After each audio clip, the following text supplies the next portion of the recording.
La hormona protoracicotrópica, por sus siglas en inglés PTTH, también conocida como hormona cerebral, es una hormona neuropeptídica cerebral presente en insectos. El gen PTTH tiene un tamaño de 1186 pares de bases y tiene tres isoformas, la isoforma F, la isoforma E y la isoforma G, con tres transcritos de distintos tamaños. En esta tabla podemos observar el tamaño del mensajero de cada isoforma en nucleótidos y aminoácidos. Según su estructura general, las proteínas se dividen en dos tipos, proteínas fibrosas y proteínas globulares. No encontré una referencia que mencionara explícitamente qué tipo de proteína es la hormona protoracicotrópica.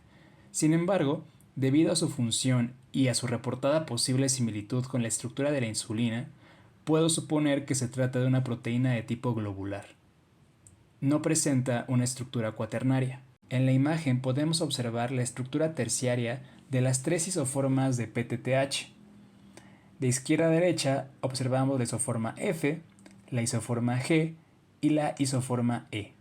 La información respecto a si se trata de una proteína glucosilada es escasa. Sin embargo, en un trabajo de Morgan y Wilson de 1999 se menciona escuetamente que sí está glucosilada. En cuanto a las modificaciones que sufre en el aparato de Golgi, no encontré información.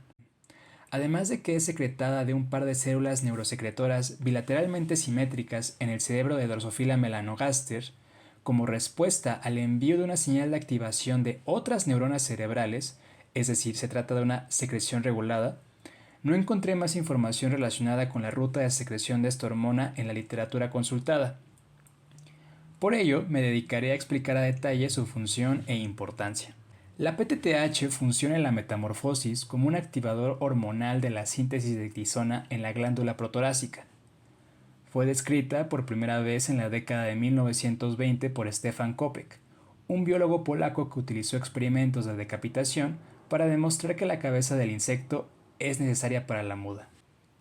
Debido a su similitud con otras hormonas de crecimiento, se planteó la hipótesis de que la hormona protoracicotrópica probablemente se une a un receptor similar a la hormona de crecimiento presente en las células de la glándula protorácica durante el proceso de muda.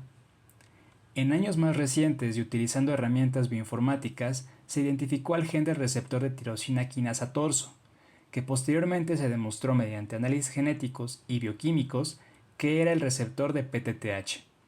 Se encontró que la unión de PTTH a la proteína torso de Drosophila melanogaster en las células superficiales de la glándula protorácica estimula la vía de señalización intracelular proteína quinasa activada por mitógenos, quinasa regulada por señales extracelulares, es decir, la vía MAPK-ERK. Esto permite que una proteína RAS, una GTPasa pequeña, intercambie una molécula de GDP por una molécula de GTP, activando el interruptor de encendido-apagado de la vía. La proteína RAS activa RAF, que a su vez activa MAPK, también conocida como ERK.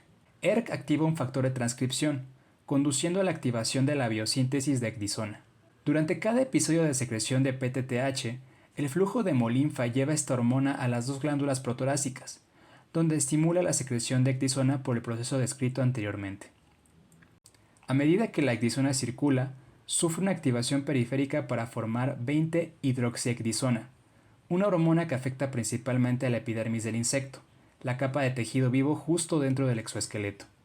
Al ser un esteroide, ingresa a las células epidérmicas y allí se combina con receptores intracelulares que alteran los patrones de transcripción de genes. Como resultado, las células epidérmicas secretan enzimas que aflojan su conexión con el antiguo exoesqueleto, lo que permite que se desprenda.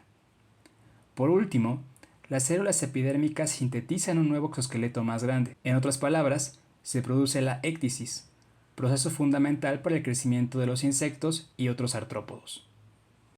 Aunque aún deben resolverse varios detalles moleculares de este proceso en la glándula protorácica, recientemente se identificaron al menos 6 enzimas diferentes P450 como componentes esenciales de la vía en Drosophila melanogaster.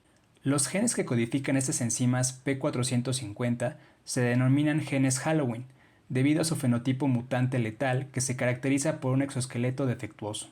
Los genes Halloween de Drosophila melanogaster fueron descritos por primera vez por Eric Wieshaus y Christian Nusslein-Volhard, y los llamaron Spook, Spookier, Phantom, Disembodied, Shadow y Shade. La función bioquímica y las propiedades enzimáticas de estas enzimas P450 se están investigando.